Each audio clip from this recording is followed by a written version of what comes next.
Thanks for joining us for On Call for All Kids. Today we're talking about gun safety.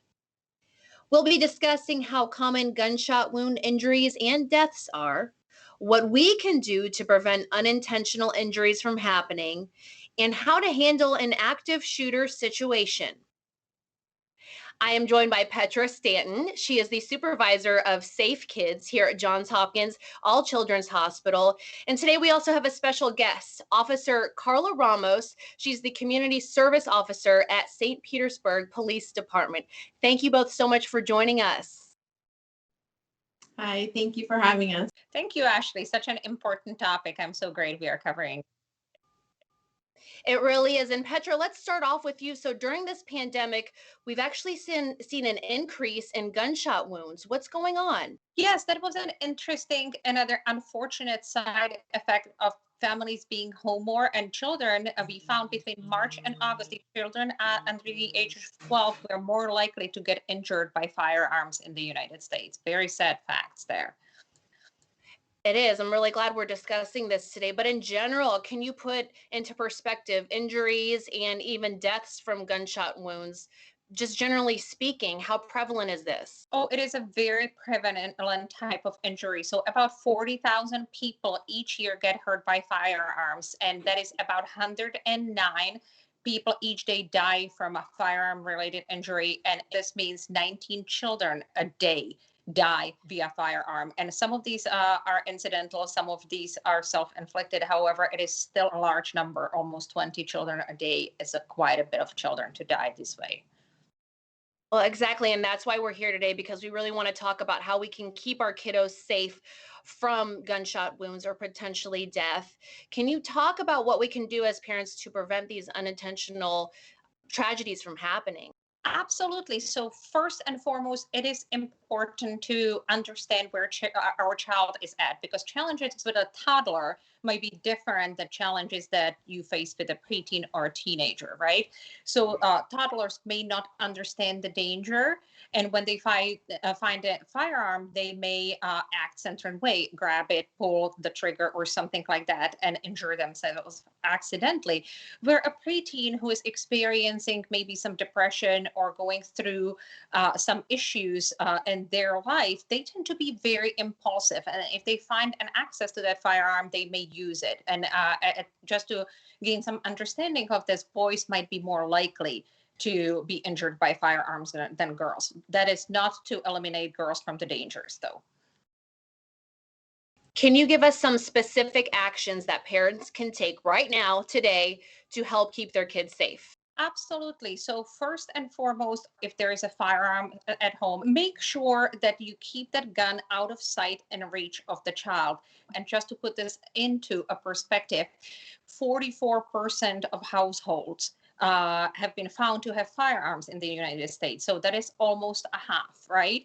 We had some instances that the parent thinks is in one spot, the child still knows where the firearm is and they reach it, or it's left somewhere where the child can see it and they just grab it out of curiosity, and that can lead to injury. So make sure it's out of sight and hidden where the child doesn't know where it is. Also, guns should be stored in a lockbox. Know the code, make sure the child does not know the code, and they should be stored separately from the ammunition. So even if by any chance the child knows the code, you don't think they know it, once they reach the firearm, there is no ammunition to cause the harm. Of course, have a gun lock, and yeah, that's also important. Most firearms come with the gun lock. If not, purchase it separately. That's also important. Really good advice. Let's go through a fact or fiction situation, bringing Officer Ramos into the conversation again, too, so we can really break this down for parents and understand how big of a problem this actually can be. Officer Ramos, so true or false, most parents with guns think their children do not know where they hide them. That is false. 8 in 10 first graders, so that's anywhere between 6 and 7 years old, they know where their parents hide their guns.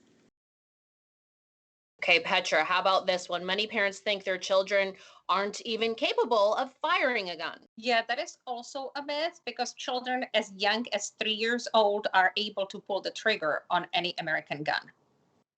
Young. Yeah, that's very young. You would not think that. Officer Ramos, parents believe their children know the difference between real and toy guns.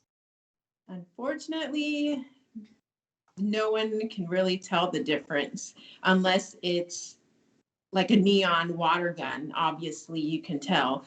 But even me, I'm an 11-year veteran at the police department. It's hard to determine if that's a real gun or a fake gun. Even most BB guns, they look real. Some do distinguish with the bright tip, color tip, or anywhere bright colors. Some do not. So it's very hard to tell even for myself. So a child will not be able to tell the difference.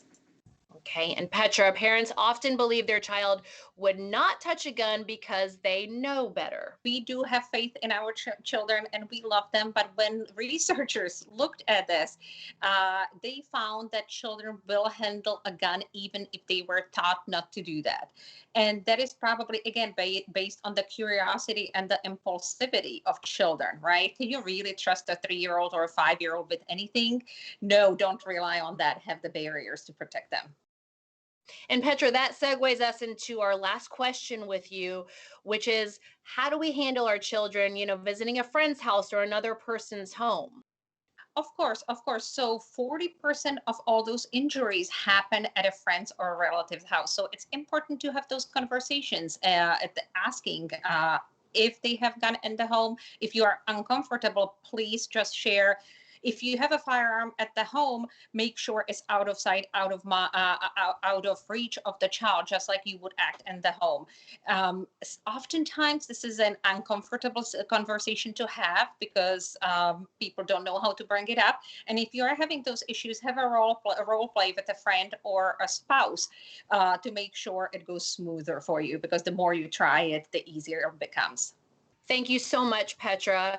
Now let's go over to Officer Ramos and talk about active shooter situations, which are so prevalent these days. You're going to give us some tips and advice to keep our families safe. What should we be doing when we're headed out and about?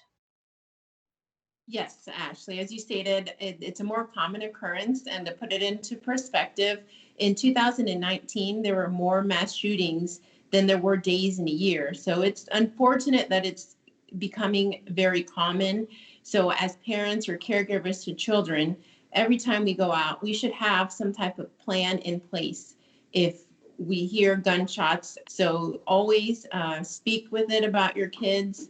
And as a parent, you should always look at your environment, make sure you know where all your exits are.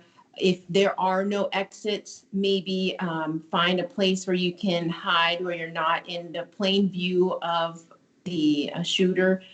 If you're somewhere where you can barricade yourself in, put stuff in front of the door so no one can enter.